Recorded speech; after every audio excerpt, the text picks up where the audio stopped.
Olá, pensadores e pensadoras de todo o mundo. Sejam todos bem-vindos ao Portal Pensar.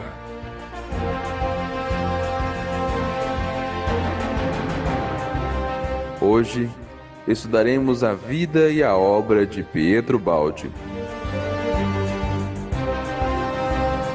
Venham todos, vamos juntos nesta jornada histórica.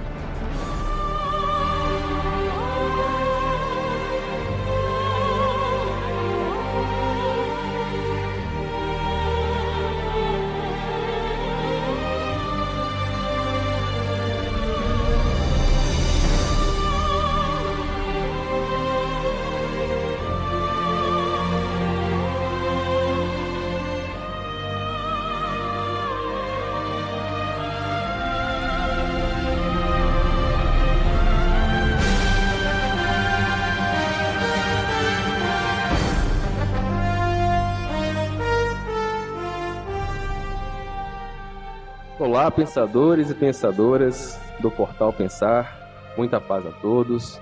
É com muita alegria que hoje estamos iniciando uma nova série no Portal Pensar. Tentaremos reviver os fatos mais importantes da vida e obra de Pietro Baldi. Aqui, quem vos fala é Ellison, de Belo Horizonte. Um grande beijo no coração de vocês. Sejam todos bem-vindos ao nosso primeiro episódio, que se intitula Uma Breve Introdução, e a série se chama Revivendo Pietro Baldi. Compondo nossa equipe aqui de todo episódio, nosso querido amigo Roner, de Belo Horizonte. Olá, Roner. Olá, muita paz. Eu sou o Roner Ribeiro, e já venho estudando a obra de Pietro Baldi já há algum tempo, junto com os amigos aqui de Belo Horizonte, participando dos seminários, dos congressos nacionais. E é uma grande honra estar participando do programa dessa noite. A honra é toda nossa, Rony, muito obrigado por ter aceitado o convite de participar dessa série. E aí a gente vai agora para os e-mails e recados e daqui a pouquinho a gente volta.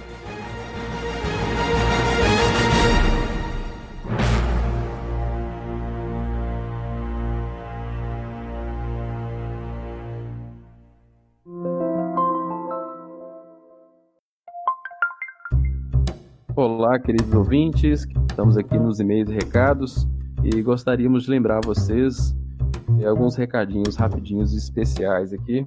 Nós gostaríamos de lembrar do nosso site, o www.portalpensar.org. Gostaríamos de incentivar aí a sua entrada lá. Nossos trabalhos estão todos lá no portal, contamos aí com o seu acesso. Nós também temos a nossa página no Instagram, só fazer uma busca aí, Portal Pensar, você vai encontrar. Também estamos no YouTube, todo o episódio que nós gravamos, colocamos também no YouTube. E Facebook, também nós temos lá e postamos direto algumas coisinhas lá. E gostaríamos de lembrar vocês isso. Caso vocês queiram entrar em contato conosco, nós temos o e-mail contato@portalpensar.org. Estamos aí à disposição para ouvir as suas reclamações, seus elogios, suas sugestões. Gostaríamos de saber de vocês o que vocês acham a respeito do portal. Seria muito gratificante para nós. Pode mandar o áudio para nós lá, ou escrever em texto, se identificando, falando de onde é, que para nós será muito gratificante, ok? E basicamente é isso. Espero que gostem do episódio.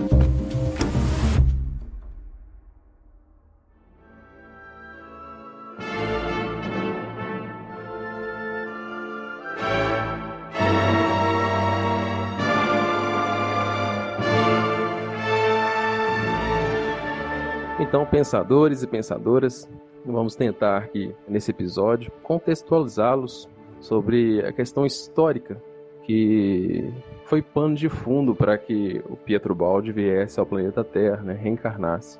A gente vai aqui tentar trazer um pouco do momento que o planeta Terra estava passando, e os contextos históricos que influenciaram o surgimento do nosso pensador aqui na Terra. A gente vai dar um panorama geral aqui no século XVIII, XIX e um pouco do XX.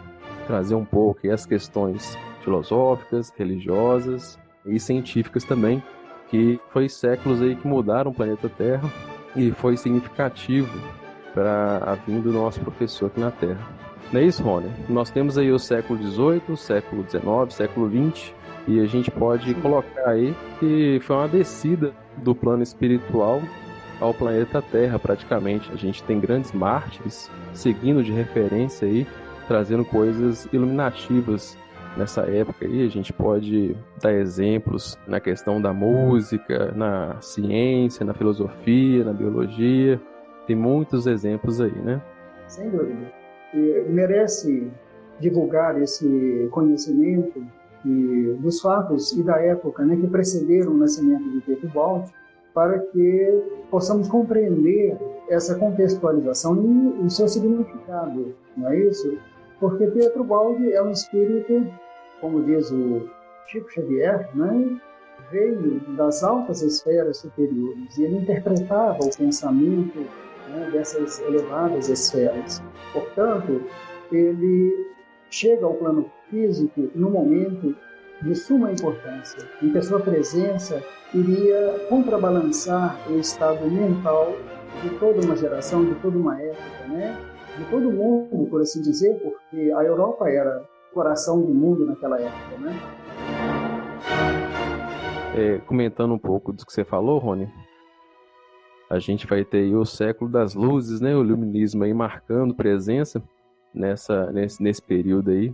Como você disse, né, a Europa era o centro do mundo nessa época, né? Foi o centro do mundo nessa época. A razão e a ciência se tornaram as referências, né, que possibilitaram as pessoas correrem atrás da iluminação da verdade, né? E aí a gente pode citar alguns nomes para contextualizar essa época, né? A gente tem aí na ciência Isaac Newton, Lavoisier. Na filosofia a gente pode citar Immanuel Kant, a gente pode citar Jean-Jacques Rousseau. Na música a gente pode citar Wolfgang Amadeus Mozart, Johann Sebastian Bach, Ludwig van Beethoven, enfim, várias entidades que vieram aqui na Terra com um propósito, né, de alavancar a evolução do nosso planeta em áreas diversas. Exatamente, em diversos setores das artes, do conhecimento, não é? Descobertas, não é isso? Avanços tecnológicos, científicos, foram, na verdade, uma pleiade de espíritos, né, que vieram socorrer a humanidade, né, que estava envolta em lutas, em guerras, revoltas, né, em dilemas sem fim. Então, esses espíritos elevados, espíritos de escola, e também aqueles que ficaram no campo espiritual, direcionando, orientando, né? Porque muitas vezes lembramos apenas daqueles encarnados que tiveram nome de destaque. Mas precisamos lembrar também das hostes espirituais, que embora não tenham encarnado, mas também fizeram uma grande participação no mundo espiritual, né? Orientando, inspirando, dirigindo, aliás, fazendo, por assim dizer, uma parte maior do trabalho, não é verdade? Você me lembrou do caso de Allan Kardec, né, e Napoleão Bonaparte, seguindo de apoio ali para Napoleão, né, com relação à Revolução Francesa e sendo um apoio espiritual aí para o imperador, né, e também ele preparando o terreno para a vinda dele mesmo aqui no planeta Terra. Sim, nesse sentido aí nós podemos destacar, segundo o espírito humano, que o Napoleão, ele veio com uma missão, ele era um missionário, né? Mas, lamentavelmente, ele não cumpriu a sua missão como devera. E ele fez uma parte muito significativa, não é isso? Graças às suas conquistas, às guerras napoleônicas, né? Ele promoveu grandes avanços no campo social da França e da Europa, sem dúvida. Mas, por outro lado, ele levou à miséria muitos povos, sem dúvida, muito sangue derramado. Então, segundo a espiritualidade, ele era um missionário do alto, mas uma figura controversa, em permanente duelo, traindo a si mesmo. Ele poderia chegar, talvez, aos mesmos resultados por métodos mais brandos, menos agressivos e violentos.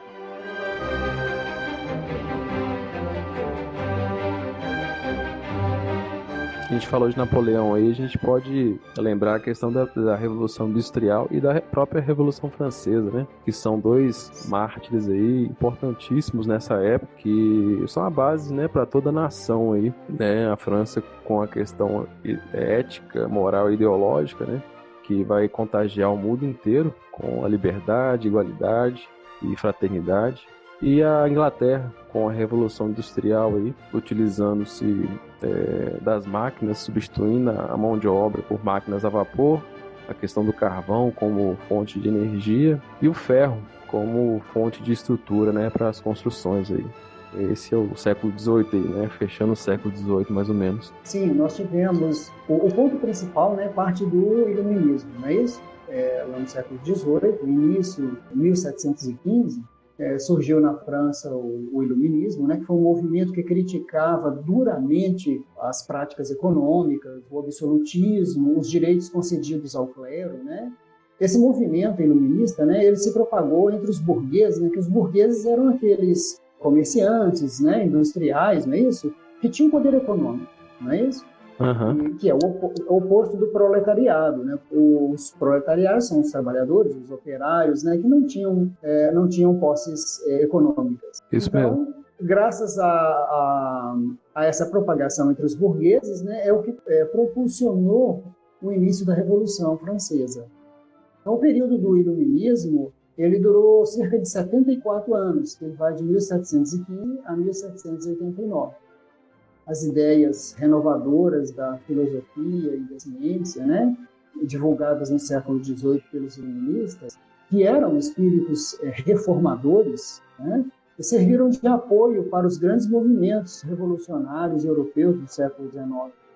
E graças a eles, né, essas ideias dos iluministas, né, é que derrubaram o absolutismo, implantaram uma economia liberal e extinguiram aquele antigo sistema colonial. Isso então, mesmo. Tudo começa lá no iluminismo, né? Por isso que nós gostaríamos de trazer uma ênfase nessa fase, porque ela, graças ao sacrifício dessas mentes, né, como Montesquieu, Voltaire, Diderot, D'Alembert e Quesnay, são os principais iluministas, né? Graças ao sacrifício deles, é que o mundo inteiro, recebendo essa influência, pôde avançar. Pôde avançar por um caminho mais brando, não é? Mais brando no sentido de procurar-se uma vida melhor para todos. É claro que isso entra no contexto da Revolução, né? Porque foi graças ao iluminismo que tivemos a Revolução Francesa e outras muitas revoluções. As insurreições, os levantes em toda a Europa, né? Nos Estados Unidos também, foi graças a essas ideias que aqueles que detinham poder econômico se insurgiam contra as autoridades, os sistemas de governo, né? Que sempre massacravam o povo, não havia liberdade. Então, essas ideias, tudo parte da ideia. Aí nós lembramos de Pietro Baldi, que tudo provém do pensamento, né? O Sem pensamento, dúvida. a concepção, né? Então, foi graças às ideias dos iluministas que transformou-se a face da nossa humanidade, não é isso? Só dar um exemplo do que você colocou, vou ler uma frase aqui do Immanuel Kant, que corrobora com essa questão que você falou do iluminismo. Uma frase dele marcante, pequena, que é a seguinte: a moral propriamente dita não é a doutrina que nos ensina como sermos felizes, mas como devemos tornar-nos dignos da felicidade. Uma frase muito poderosa, né? A questão de Então, nos tornarmos dignos, né? De corrermos atrás do que realmente somos merecedores. Exatamente. Estamos nesse mundo e, lamentavelmente, os poderosos, a maioria deles, né? Pelo menos nessa época, balizavam-se no egoísmo. Então, era difícil sobrar alguma coisa, uma vida digna para os proletários, né, para os pobres, trabalhadores. Era muito difícil. O regime feudal que a França vivia, por exemplo, era terrível. E somente com uma revolução é que é possível modificar esse estado de coisas. Pietro Baldi nos diz, né, que existem os espíritos, tipo um nível de espíritos que participa da revolução. Os iluministas eram outro tipo, outra categoria de espíritos, são os pensadores, são aqueles que idealizam, os idealistas. E existe aquele grupo de espíritos que é o que vai para a linha de frente, para a luta. É outro nível de espírito. Então, e é o Baldi que nos fala isso, né? Nas suas obras, ele nos esclarece sobre isso. É como se fosse um jogo xadrez, né? Onde tem os peões, os cavalos, os bichos, né? Essa questão aí, no livro dos médiuns, Kardec enfatiza isso, né? A questão dos espíritos batedores, a questão dos espíritos que têm os efeitos intelectuais, né? Corrobora, né? Com essa questão, né? Dos pensadores e da linha de frente, né? O idealista é um ser sensível, é um ser mais maduro, é o ser que anseia uma vida melhor para todos. Ele objetiva o bem coletivo. Esse é o idealista. Agora, aquele que vai pegar na arma para gritar nas ruas, aquele que vai encarar de frente o exército na Revolução, é outro nível de espírito. Né? Sem dúvida. Então, a espiritualidade sabe mover todas essas peças e para atingir o objetivo que ela tem em vista, né? Que é o avanço não só no campo social, mas também moral. Isso.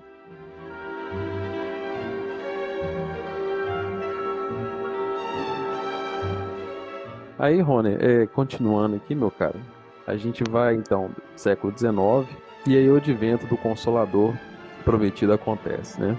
Allan Kardec reencarna, começa o trabalho espiritual, né? E em 18 de abril de 1857 a gente tem o lançamento do Livro dos Espíritos. A luz, ápice da razão aí se torna material, né? Nesse livro. Isso.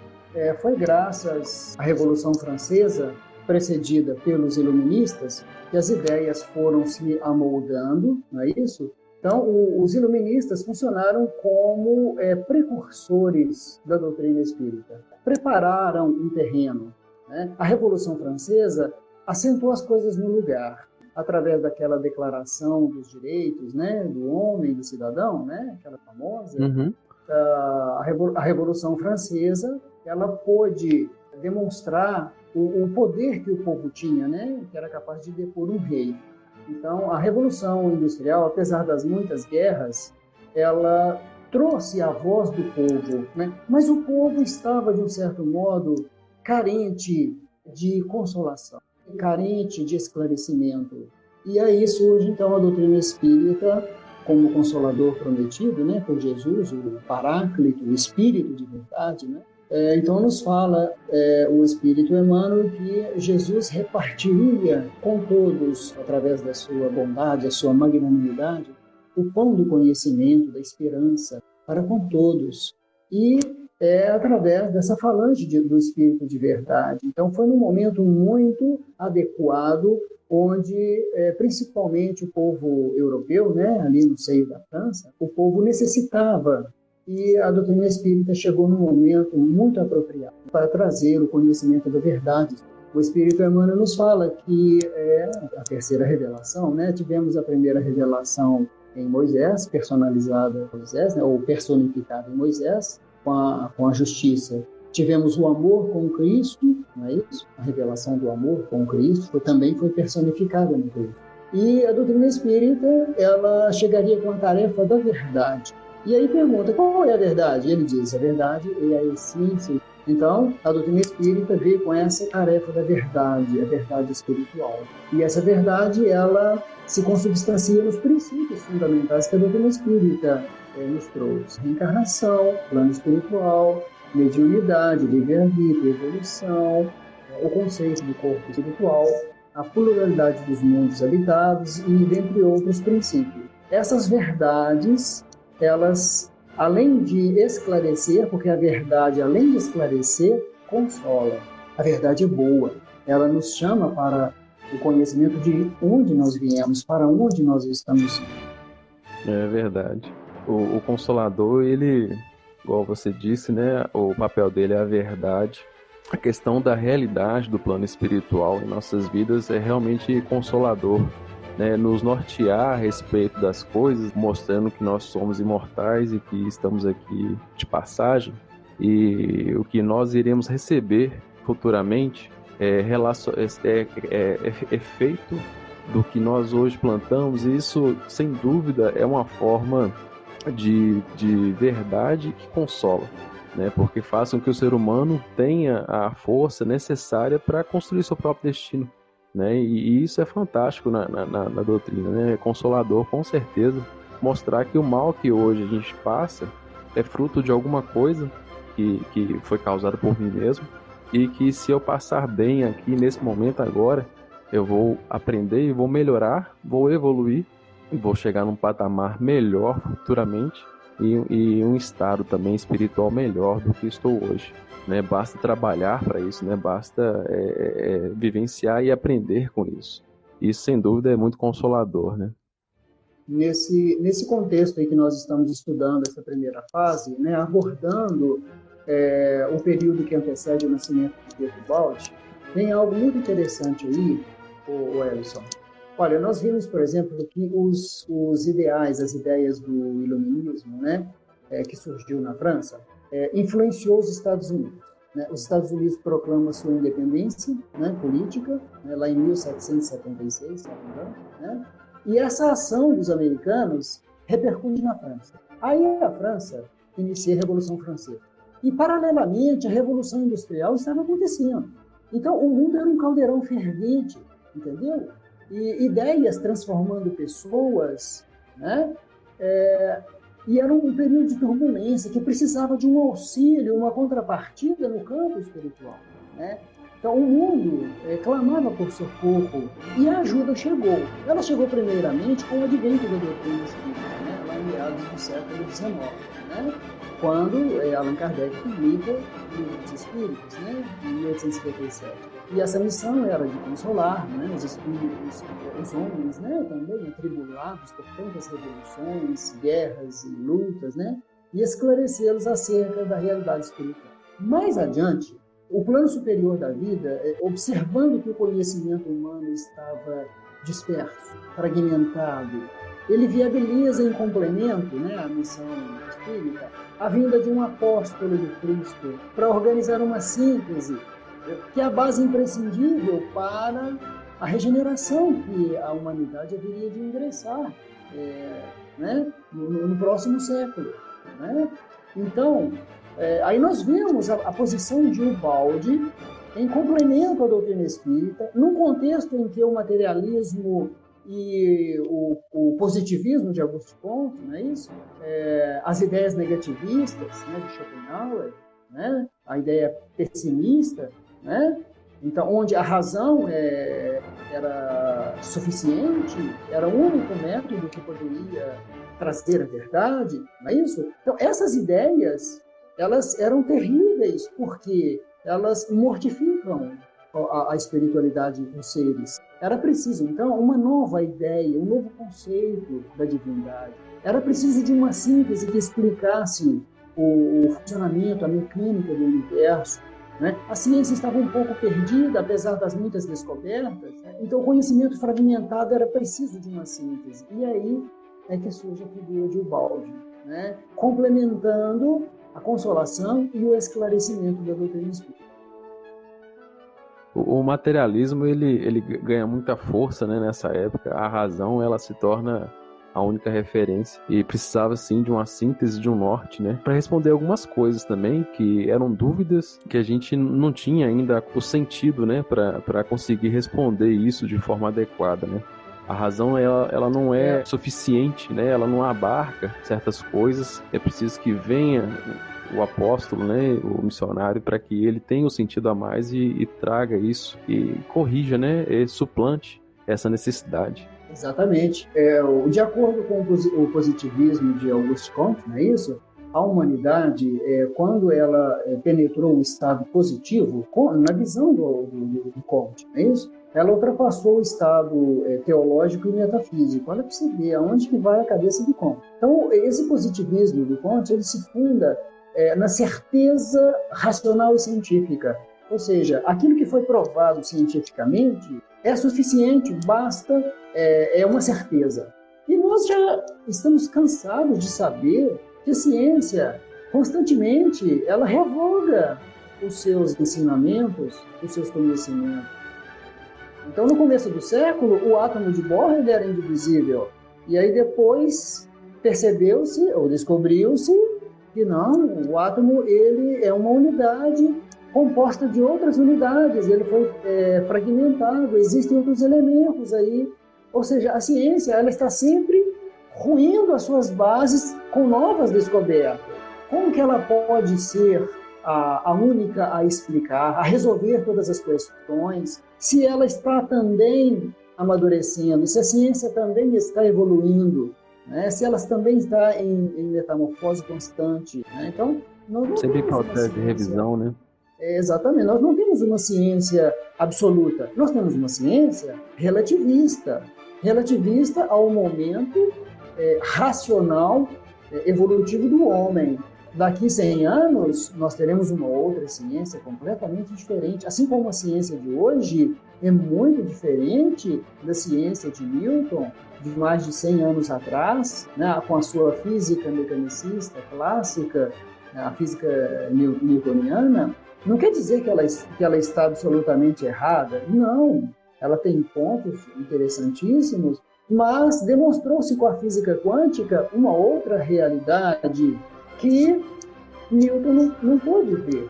Ele não tinha recursos tecnológicos, era preciso, então, passos futuros. A física newtoniana é excelente, tem grandes verdades, até hoje são válidas, mas existem verdades mais complexas e profundas que trazem uma outra visão diferente da de Newton. Então, como você vai dizer que a ciência vai resolver todos os problemas, vai elucidar todos os mistérios, e ela que ainda não adentra no campo espiritual, ela que ainda não compreende as outras dimensões da vida? Tem uma frase de Newton, Rony, que é muito bacana, corrobora muito com a sua fala, né? A gravidade explica os movimentos dos planetas, mas não pode explicar quem colocou os planetas em movimento. Exatamente. As causas, né? Isso. Ou seja, o Newton era muito religioso, né? Então, ele, segundo consta, ele acreditava em Deus. Ele não era um cético, não. Por quê? Porque na sua espiritualidade, Newton sabia que não conhecia as causas. Tudo que ele via era fenômenos. Existem leis, mas espera lá, quem é que criou essa lei? Qual é a mente? Então, ele sabia que não sabia das causas. Uhum. Pelo menos ele tinha esse conhecimento. Assim como Einstein, mais tarde, disse que nunca chegou às conclusões que ele chegou, né? Principalmente a teoria da relatividade, somente usando o raciocínio. Foi Einstein que disse isso. Né? Ele era altamente intuitivo. O Einstein, ele entrou num campo para desvendar os mistérios da ciência. Ele adentrou num campo que é a intuição, que não pertence cientificamente, né? Isso. É uma outra ciência. A intuição é uma outra ciência, né? Que entra no campo da espiritualidade, no campo do divino. Conta-se que a fórmula mc², ele obteve de forma intuitiva. E ele via a fórmula, sabia que era daquele jeito, sabia que era verdade aquilo, mas matematicamente, cientificamente, né, logicamente, a razão em si, ele ainda não conseguia provar aquilo. Mas de forma intuitiva, ele já tinha chegado àquele patamar e sabia que aquilo era verdade. Tinha ciência que aquilo era daquilo mesmo e só faltava a comprovação, trazer a comprovação para o plano da razão em si. Exatamente. Então, nós vimos aí que a doutrina espírita chegou num momento excelente, que mais carecia de orientação espiritual, justamente por causa desse nível de mentalidade que havia na época, né? Somado ao materialismo, ao negativismo, ao positivismo, ao pessimismo. Eram tantas linhas de pensamento que havia na época, né? Só que mais adiante era necessário compor síntese da verdade, do amor, a síntese que veio do Cristo para a humanidade. E somente um apóstolo do Cristo poderia levar a efeito uma obra tão grande. Verdade, Rony. Só para embasar um pouco o que você está falando, com relação à doutrina em si, né? A gente percebe que existem algumas algumas iscas, vamos colocar dessa forma, né, na obra como um todo, que ficam ali para pescar. É como se deixasse ali em reserva umas interrogações assim, para que a pessoa não leve aquilo como de forma absoluta, né? Por hora é isso que a gente tem para dizer. Mais para frente, quando vocês amadurecerem, será dito o que realmente é. Um exemplo disso está na pergunta 10 do Livro dos Espíritos. Kardec pergunta: pode o homem compreender a natureza íntima de Deus? Os espíritos respondem: não. Falta-lhe para isso o sentido.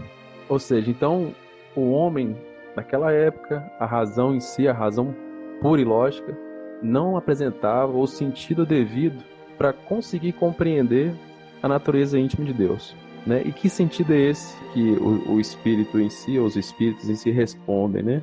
Que aí a gente, essa pergunta dá uma interrogação para a gente, né? Que sentido é esse? Qual é o sentido que o homem precisa buscar para ter a consciência, né? A síntese da natureza íntima de Deus? É somente a intuição, né? Como nos diz o próprio Pietro Baldi, né? A intuição, no caso de Pietro Baldi, ela é um lampejo da verdade divina, né? Então, o Baldi, ele chegava a conclusões numa velocidade em que o raciocínio, ele atrapalha. Porque o raciocínio, com a sua lógica fragmentária de associar conhecimentos, ele se perde no emaranhado. Já a intuição, ela é uma comunicação direta com a verdade, com a essência, com a causa das coisas, né? Então, a intuição é esse sentido superior que nos dá não só a percepção, mas, como diz o Baldi, a sensação. É muito amplo, é muito vasto esse conhecimento, né? Agora, essa intuição, ela é fruto do amadurecimento evolutivo do ser. Não é algo que eu falo assim, bom, agora eu vou conquistar a intuição. Que bom, né? Você falar isso, mas será que você vai conseguir só falando? Né? Será que é na leitura dos livros? Né? Olha, parece que é o divino que se revela a nós quando ele nos julga no momento apropriado. Nós buscamos, nós estudamos, nos esforçamos, mas chega um determinado ponto que nós vamos falar igual o Pietro Baldi falou: aguardo no posto do meu dever a minha maturação. Não tem como ir além. Chega um determinado ponto em que nós vamos repetir com o Baldi essa frase: aguardo no posto do meu dever a minha maturação. Então, é o divino que vai se revelar através da intuição, entendeu? Mas é quando o divino nos julga capazes de percebê-lo. Então, não é com esforço intelectual, né? O próprio Baldi nos fala isso. Então, o sentido que está lá no Livro dos Espíritos, uma excelente resposta que foi dada, né? A Kardec, né? De fato, não é que nós não temos o sentido, nós temos o sentido, só que ele não está desperto, né? Ele está adormecido em cada um de nós. A evolução, a nossa maturidade espiritual, a nossa riqueza de sensibilidade, de amor, de bondade, né? De sabedoria, é que vai possibilitar o desenvolvimento, o despertar dessa intuição, né? Mas, na época em que estava para vir o apóstolo da Úmbria, né, que é Pietro Baldi, era necessário, portanto, uma ideia de Deus, porque a ideia de Deus que se tinha era antropomórfica. Era um Deus com qualidades humanas, como sempre foi, e consta dos registros bíblicos, né? Um Deus antropomórfico. O Baldi vem trazer-nos o monismo. É um Deus que é a sua criação. O dia que nós conseguirmos entender essa frase da grande síntese, essa frase de sua voz, monismo, o conceito de um Deus que é a sua criação. Aí sim, no dia que nós conseguimos sentir que isso é uma verdade, nós vamos aprender a olhar as coisas e as pessoas de uma outra maneira.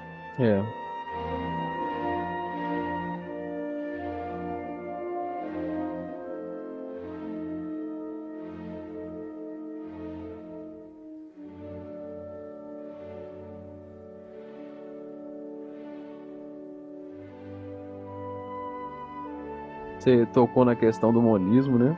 que é a ideia de Deus. Tem a questão também do universo, né? A gente também poderia falar um pouco a respeito, porque nessa época do século XIX, o universo que a gente conhece, as estrelas, os planetas, é a referência, né? E ele era tido como infinito, né? E a questão evolutiva era a única referência, né? Que teve um início e não teria fim. O Balde também vem com essa perspectiva, né? Aí nos ombros aí para sanar e resolver e explicar, né? Mostrar a questão da origem, a questão do porquê existe, né, Rony? Exatamente. A evolução, segundo o próprio Balde, a evolução é um caminho. Se ela é um caminho, ela tem um de onde para onde. Então, a ideia, quando a espiritualidade respondeu para Kardec que a evolução é como se ela não tivesse fim, né? Como se ela fosse infinita, é uma figura de linguagem para a mentalidade da época. Por quê? Porque nós verdadeiramente estamos muito distanciados do telefinalismo evolutivo, que é o divino. Estamos muito distanciados, né? Se estamos no meio da escala, né, como nos diz o próprio Balde, se estamos no meio da escala evolutiva, estamos muito distantes do divino. Então parece que é um sem fim. Mas essa questão da palavra finito e infinito, quando nós estudamos a fundo esses conceitos, nós vamos ver que a resposta que a espiritualidade deu para Kardec está perfeita. Eles tinham que responder isso mesmo. Mas nós, com a mente mais esclarecida a respeito desses conceitos, nós vamos entender que nós haveremos chegar ao nosso Pai eterno, né, como um filho pródigo que consegue abraçar o seu pai, né? Então nós estamos rumando para o divino e um dia nós chegaremos lá. Com certeza, hoje nós já temos a ideia de que o nosso universo ele é finito, a própria ciência responde, né?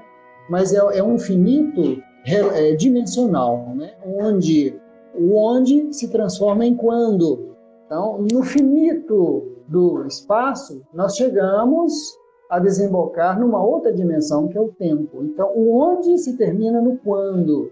Então, nós vamos entender o infinito nesse ângulo. A nossa mentalidade é muito limitada, a nossa mente é muito limitada, o nosso raciocínio tridimensional é muito limitado. Quando diz a palavra infinito, nos perdemos, porque nós não temos condições de avaliar questões do absoluto, então, do infinito, da eternidade. Nós não sabemos o que é alguma coisa sem tempo. Não sabemos, o nosso racional não nos permite. Apenas pelo pensamento nós imaginamos o que seja o infinito, o que seja o absoluto, o que seja a eternidade. Né? Mas o homem é muito limitado. O espírito pensa e vai além, mas o homem é limitado. Né? Não sei se vocês estão entendendo. Sim, sem dúvida, Rony. É difícil mesmo a gente ter essa noção. Quando a gente lê, né, até as questões bíblicas, os livros, né, a gente sempre usa essas referências de tempo, né, que é relativo.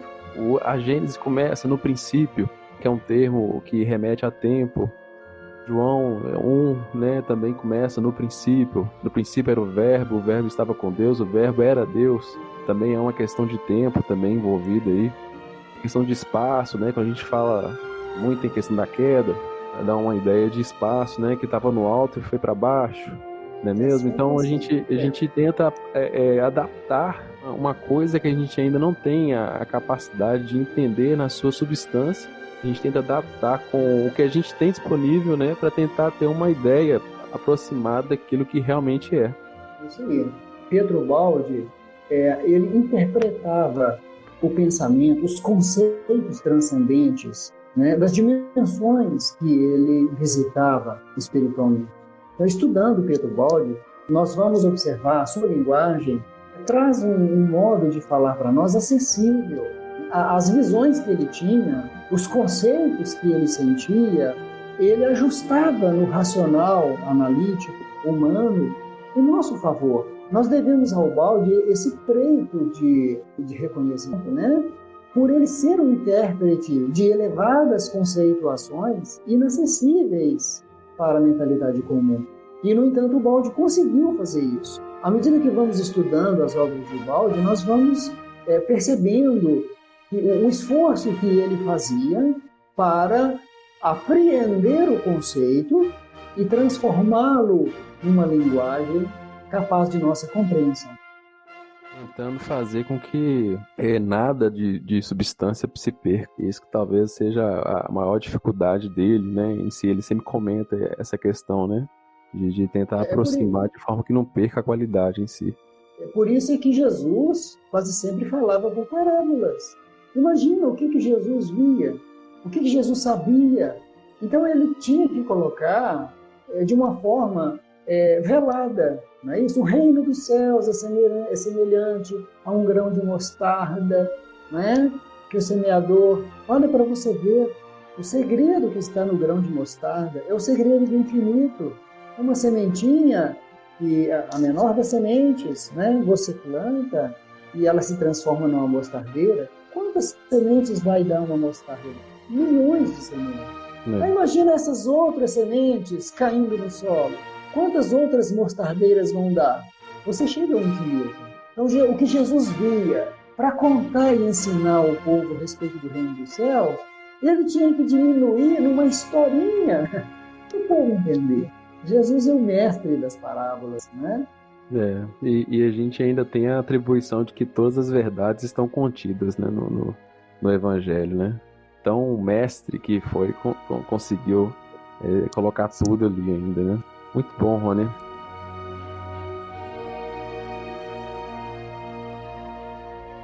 Então, a gente, de forma rápida, a gente deu uma breve introdução mais ou menos da época, historicamente falando, né? Que Pietrobaldi vai surgir aqui no planeta Terra, né?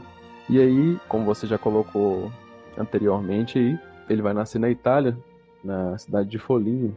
A data é 18 de agosto de 1886. Não é isso, Rony? É isso. E lembrando a atmosfera espiritual dessa região, né? Foligno ficava a 18 quilômetros de Assis. Então, eram as vibrações franciscanas, não é isso? E Assis era próximo da Itália, né? 100 e poucos quilômetros de Roma, né? Capital da Itália. Então, nós vamos ver que aquela atmosfera reinante ali era muito especial. E a vinculação que o espírito Pietrobaldi tinha e tem com São Francisco de Assis. Então, encarna Pietrobaldi com uma missão grandiosíssima. Ele traz para nós conceituações elevadíssimas, de modo a preparar a humanidade para o porvir, para a fase de regeneração, que ainda estamos iniciando. Isso mesmo. Só para falar com certeza aí, né? 18 quilômetros da distância de Assis e 158 quilômetros da capital Roma, né? O Foligno ficava, né? Na época que o Baldi encarnou, a cidade de Foligno tinha mais ou menos 30 mil habitantes. A cidade, a nossos olhos aqui atualmente, uma cidade do interior. Ela apresentava características extremamente ligadas à religiosidade católica. Quando a gente faz um tour virtual, por exemplo, na cidade, ou quando a gente vai lá presencialmente, a gente vê que é muito cheio de igrejas, né, presentes assim, em cada esquina praticamente da cidade. É uma atmosfera que Francisco de Assis, como você colocou, é reinante, né? Porque ele mesmo passava por ali, né, nas suas peregrinações, nas suas caminhadas, pregando para a população em tudo quanto é lugar ali, né? Então a gente vê a vinculação espiritual, né, que Pietrobaldi tinha e tem com São Francisco de Assis. Roma, Assis, Foligno, né, aquela região toda ali. No seio da Europa, né? Muito próximo também a essas outras nações que nós estudamos aí, França e tudo mais, né? Então, o Baldi encarna naquele meio, né? Com uma missão esplendorosa, leva a bom termo, embora por volta de 1952, né? Ele muda para o Brasil, né? Mas vai ser um outro capítulo, né? Mas ele tinha também uma tarefa. Ele tinha uma tarefa aqui no Brasil também. É isso mesmo, Rony. Então a gente chega no final do nosso episódio. Alguma consideração final, Rony?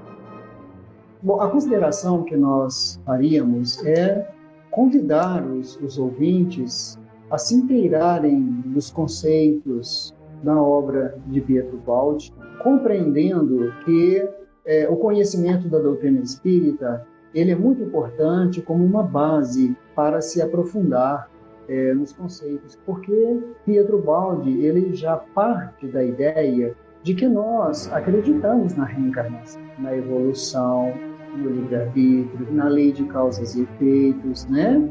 Pietro Baldi ele já parte de um ponto em que esses conceitos da doutrina espírita eles já foram apreendidos. Então, Pietro Baldi não vem de forma alguma diminuir a doutrina ou reduzi-la, não, ele vem ampliá-la. Nós lembramos de uma fala de Allan Kardec, né? Allan Kardec, verdadeiro espírita, né? Allan Kardec, sim. Ele nos falava a respeito da própria doutrina como se ele tivesse colocado mais um tijolo na obra do conhecimento humano, né? Allan Kardec sempre compreendeu que a doutrina espírita era progressista. A doutrina espírita não estava e não está fechada num contexto que não admite avanços e progresso. Kardec não via assim. Muitos espíritas da atualidade, mais ortodoxos, veem assim, mas Kardec não via assim. No livro A Gênese, Kardec diz que a doutrina ela é progressista. Então, se nós compreendermos o pensamento de Pietro Baldi, que é o pensamento das esferas sublimes, aí sim nós vamos entender que esse conceito pode ser agregado ou pode complementar a doutrina espírita. E como pode? Viu? Obrigado. Nós que agradecemos, Rony, muito bom. E o amigo ouvinte aí, espero que tenha gostado e aguarde para os próximos episódios aí que a gente vai estar lançando da série. E gostaríamos também de pedir ao ouvinte, caso queira, né, entrar em contato com a gente. A gente tem um e-mail, contato@portalpensar.org.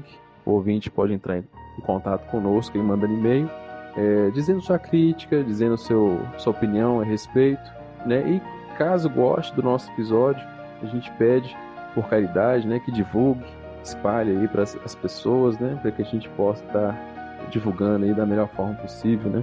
E é isso. Obrigado, Rony. Obrigado, querido ouvinte. Obrigado a todos. Todo mundo com Deus aí. Grande abraço a todos. Muita paz, obrigado.